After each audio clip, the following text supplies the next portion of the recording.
Salut tout le monde, aujourd'hui on se retrouve pour un nouveau top couverture, cette fois-ci forcément le mois de septembre. N'hésitez pas à vous abonner, à mettre un j'aime, à laisser un commentaire, à partager, blablabla. Ce mois-ci je pense qu'il y a du très lourd, donc regardez la vidéo, franchement en plus ça permet de faire découvrir d'autres mangas qu'on connaît peu à travers les couvertures. Donc on va commencer la vidéo tout de suite, c'est parti.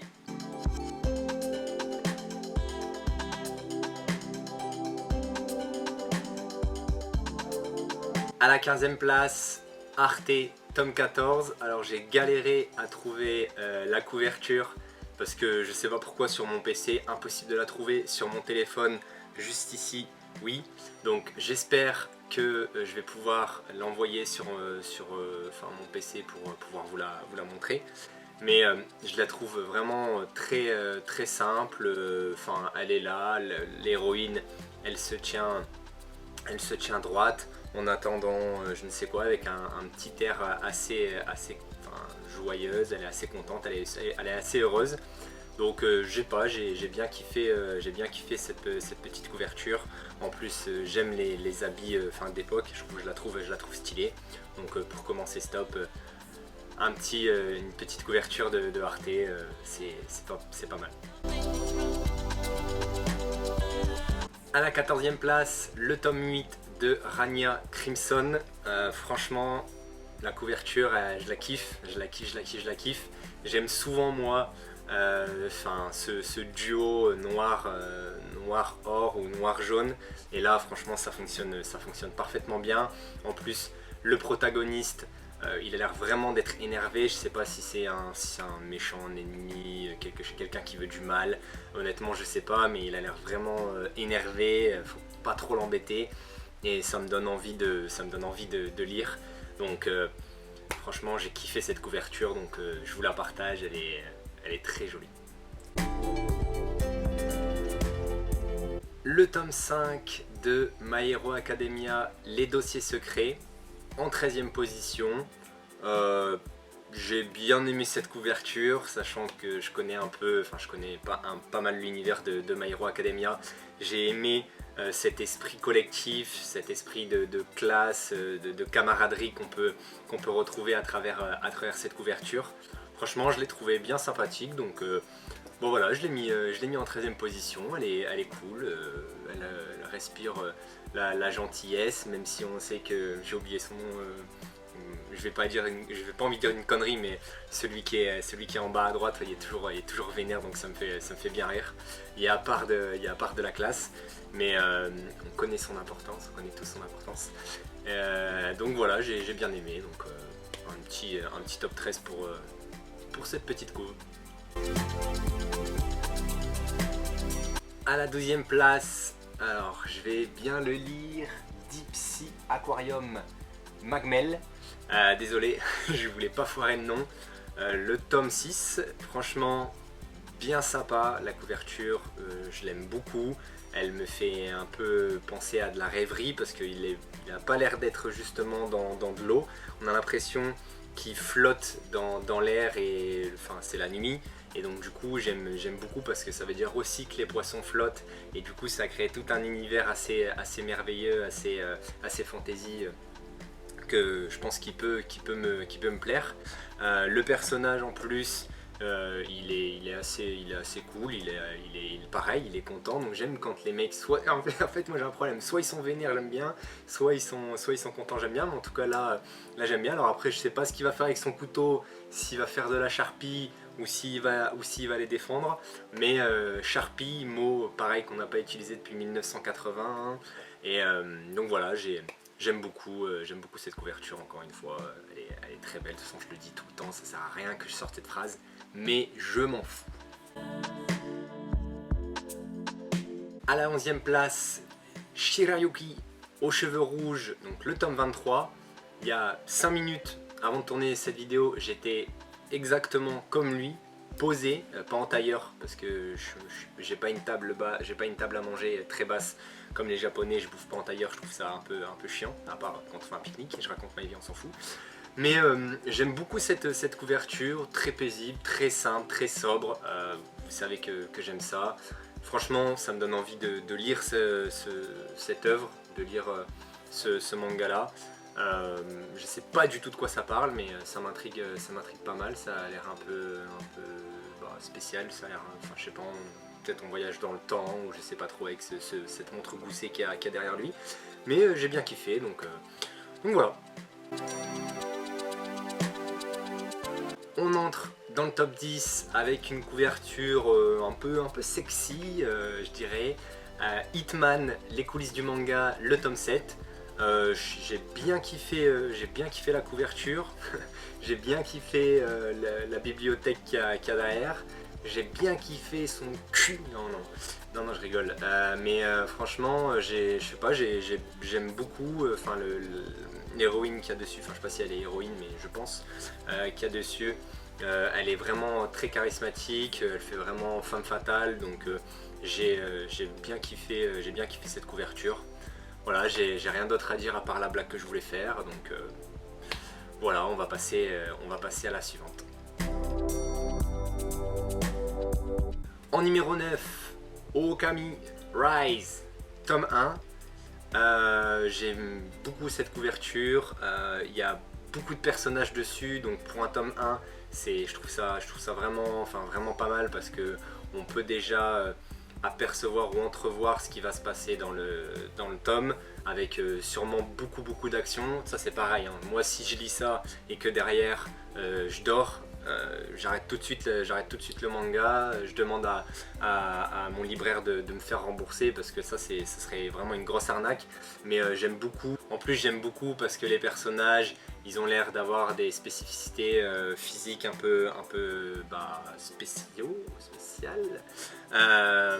Et j'aime beaucoup ça, des transformations et ce genre de choses. Donc ça m'intrigue beaucoup. Donc Okami Rise, tome 1 en numéro 9. Je pense que c'est mérité, et on va voir la suite tout de suite. En numéro 8, une couverture que j'ai galéré à trouver, et là en plus si je vous la montre, j'espère que je trouverai un autre truc bandeau provisoire dessus. C'est Blackboard tome 2. Vraiment la couverture, je la trouve vraiment sympa. Le rouge dessus, moi j'aime beaucoup quand il y a un fond rouge, je sais pas pourquoi. La calligraphie et la typologie d'écriture choisie, pareil, je trouve que ça fait son petit effet. Donc voilà, j'aime tout dessus. Ça a l'air d'être violent, ça a l'air d'être assez sombre. Donc j'ai envie de lire ce manga. Il me tente beaucoup. Donc en 8ème position, Blackboard tome 2. En numéro 7, une œuvre également qui me tente beaucoup, No Guns Life. Là, c'est le tome 11 avec cette fille vraiment très stylée. Je la trouve vraiment trop stylée. Les couleurs utilisées, pareil, ces petites variations, ces petites nuances de bleu, je pense, sur elle. J'aime beaucoup la lumière qui reflète sur ses jambes, ou sur son casque, même sur son visage. J'aime vraiment beaucoup. Sa posture, pareil, elle en jette. La calligraphie, la police utilisée, pareil, j'aime beaucoup. Elle est bien placée, elle est au bon endroit. C'est une petite couverture très sympa. Donc voilà. Ça échoue malheureusement au pied du top 5. One Punch Man tome 23. Il y a aussi la couverture collector, mais limite je préfère celle-là, alors que moi j'ai commandé le collector. Je sais pas pourquoi, quand j'avais vu le collector j'avais kiffé, mais en fait je préfère cette couve. Je la trouve trop stylée, je la kiffe. Ça montre toute l'étendue de la puissance de Saitama. En plus, One Punch, ça fait un petit moment que j'ai pas lu, donc je suis archi chaud. Et je sais pas, ça montre vraiment l'envergure, et je sens que, en tout cas j'espère que dans ce tome là on va avoir droit à du Saitama, parce que ça fait un petit moment qu'on n'en avait pas eu droit, et que ça va éclater du monstre à foison. Donc je suis archi chaud. La couverture, elle me donne trop envie de lire le tome. J'aime la posture, vraiment en mode je suis le boss, donc tu peux m'amener qui tu veux, il n'y a pas de problème, je suis là. De toute façon, Sekai Saitama, normalement il ne devrait pas y avoir de problème. Donc voilà, j'ai hâte de lire ça. En plus là il fait très sérieux, alors que d'habitude on sait qu'il est un peu teubé, genre dans son monde, il fait des petites blagues, il s'en fout, un peu je m'en foutiste quoi. Et là il est vraiment en mode sérieux, je suis concentré, je vais donner tout ce que j'ai pour détruire tout. Donc voilà, je suis archi chaud et j'ai parlé beaucoup pour cette couverture, mais je l'aime beaucoup. On entre dans le top 5 avec un titre qui m'a fait rire, Ban le bouseux. Voilà, le tome 1, j'ai pas du tout entendu parler de cette œuvre là. Je pense qu'il y a peu de personnes qui regardent la vidéo qui ont entendu parler de ça, mais j'aime beaucoup l'effet de mouvement et l'effet de vitesse qu'il y a sur le déplacement du gun comme d'habitude. J'aime beaucoup le chara-design du personnage. J'aime également le fond, je sais pas, je trouve qu'il est stylé, je trouve qu'il colle bien avec toutes les petites taches de couleur qu'il peut y avoir devant. À la limite, ce que j'aime le moins sur la couverture, c'est pas la police, mais l'effet de flag, de drapeau qui est un peu utilisé, vous voyez, quand il y a un avion qui passe dans le ciel, justement sur le titre. Ça, j'aime moins, je trouve que ça gâche un petit peu le reste. Donc sinon peut-être que ça aurait été plus haut.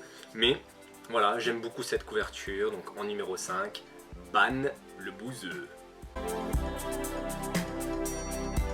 Saishu, pareil, au pied du podium. Donc Quand sonne la tempête, tome 2. Alors ça, j'ai failli le mettre pareil dans le top 3. J'ai failli. Parce que j'aime trop le trait de l'auteur, déjà. Je le kiffe, je le trouve extra sombre. Là on sent qu'on va rentrer dans un truc je pense qui est sombre. Les deux petites baguettes comme ça, l'effet de grandeur, enfin de zoom ou de perspective plutôt, pardon, l'effet de perspective qu'il peut y avoir dessus, j'aime vraiment beaucoup. Le violet, je le kiffe, la couleur là je la kiffe. En gros il y a tout, la police pareil sur la couverture qui suit parfaitement avec l'ambiance que veut nous donner cette couverture. Donc je la kiffe, le perso dessus il est vraiment envoûtant, je le kiffe. Donc j'ai trop envie de lire Quand sonne la tempête. Ça, dites-vous que quand je l'ai vu, j'ai failli m'acheter directement le tome 1 et le tome 2. Malheureusement, je dois me contrôler. C'est difficile, mais j'ai failli l'acheter parce que ça me tente trop et j'ai trop envie de le lire. Donc bientôt j'espère, mais ça a l'air d'être vraiment bon. Ça a l'air d'être vraiment bon. En numéro 3, The Witch and the Beast, tome 3. Vraiment, la couverture, c'est un bijou. Franchement, franchement, je la kiffe. Non, franchement, je l'aime trop. Je sais pas, elle est trop belle, elle est vachement belle, elle est trop belle. J'ai rien d'autre à... en fait, je peux même pas parler tellement elle est belle. Je sais pas, je la kiffe. J'aime la posture de la fille, j'aime la posture du gars, j'aime la bouteille qui vole dans cet esprit un peu sorcellerie, etc. C'est bien. Le fait qu'il soit pareil, soit dans un, je pense dans les petits trains anglais comme on peut voir, avec Harry Potter, justement j'ai cette nostalgie d'Harry Potter et ça me donne encore plus envie de lire cette œuvre là. Mais c'est très sombre. J'aime trop cette couverture. La police pareil, une masterclass, c'est un bijou. Franchement, cette couverture, c'est un bijou. En numéro 2, pareil, ça a été très compliqué de départager de façon quasiment 4, 3, 2, 1, ça a été très difficile. Donc My Hero Academia, le tome 30, pareil, j'aime trop cette couverture, le fond noir, plus l'effet de fumée qui se dégage de ses mains, vraiment très joli. En plus, ce personnage là qu'il y a dessus, je le trouve vraiment très charismatique. et il est un peu fou, et j'aime des fois j'aime les personnages qui sont un peu timbrés, qui ont un grain dans leur tête et on ne sait pas du tout ce qu'ils sont capables de faire. Et donc là c'est exactement ça. Là je pense que toute sa folie elle va ressortir dans ce tome là. Enfin ça me donne vraiment très envie de me replonger dans My Hero Academia quand je vois cette couverture. Il y a tout le bleu que j'aime beaucoup. Pareil le titre, comment il est fait, un peu transparent, avec un ombrage bleu comme ça, c'est une tuerie. Donc vraiment j'étais obligé de le mettre en tome 2 en espérant ne pas vous décevoir avec le tome 1, enfin avec le top 1 pardon, qu'on va voir tout de suite. Donc en numéro 1 j'ai mis Terrarium tome 2. Je trouve cette couverture sublime. J'ai l'impression que les lumières qu'il y a dessus, les petites loupiottes, les petits lampadaires sont vraies, elles font vrai. Et pareil, ça me donne cette petite ambiance chaleureuse, post-apocalyptique que j'aime beaucoup. Et là, on retrouve encore les deux protagonistes qu'on avait vus sur la couverture du tome 1 qui sont encore ensemble et qui vivent leur petite aventure tous les deux, et qui ont l'air un peu, qui ont l'air là posés d'une façon assez paisible. Alors je sais pas du tout ce qui se passe dans le manga, mais voilà, j'aime beaucoup toutes les couleurs qu'il y a dessus, j'aime beaucoup tout l'ensemble de la couverture, de la peinture, l'eau pareil, la lumière qui reflète dans l'eau comment elle est faite, cet effet un peu je sais pas trop comment dire, mais un peu sali, abîmé de la couverture, comme si c'était une peinture qui datait, que j'aime beaucoup. Pareil, l'île ou le village qui peut y avoir sur cette couverture me donne envie d'en savoir plus dessus, savoir qu'est-ce qu'il y a dans ce village, ou qu'est-ce qui se passe dans cette petite ville, je sais pas trop, mais tout ça m'intrigue. Et comme je vous l'ai dit, je la trouve vraiment sublime, donc je l'ai mis en numéro 1, même si ça a été très difficile à départager comme je disais auparavant. Mais Terrarium qui cette fois-ci gagne le top couverture de septembre. Donc voilà, j'étais obligé de le mettre en numéro 1, c'est tout, c'est comme ça, j'aime trop les couleurs utilisées, c'est une pépite, une masterclass, tout ce que vous voulez, c'est parfait. Donc voilà, la vidéo touche à sa fin. Dites-moi dans les commentaires quelle est votre couverture préférée. Alors là je pense qu'on va tous se rapprocher de la vérité, avec surtout les 4 dernières, en tout cas je pense. Même si ce mois-ci c'était un gros mois où il y avait énormément de très belles couvertures. Ça a été assez difficile de départager, surtout du top 15 au top on va dire 5. Même de les mettre dans l'ordre c'était assez compliqué. Comme il y en a d'autres également très jolies, il y aura un bonus avec le reste des couvertures que moi j'ai trouvé sympa juste à la fin de la vidéo. En tout cas, dites-moi en commentaire, comme je vous l'ai dit, laquelle vous préférez. Moi je vous dis à bientôt. Salut!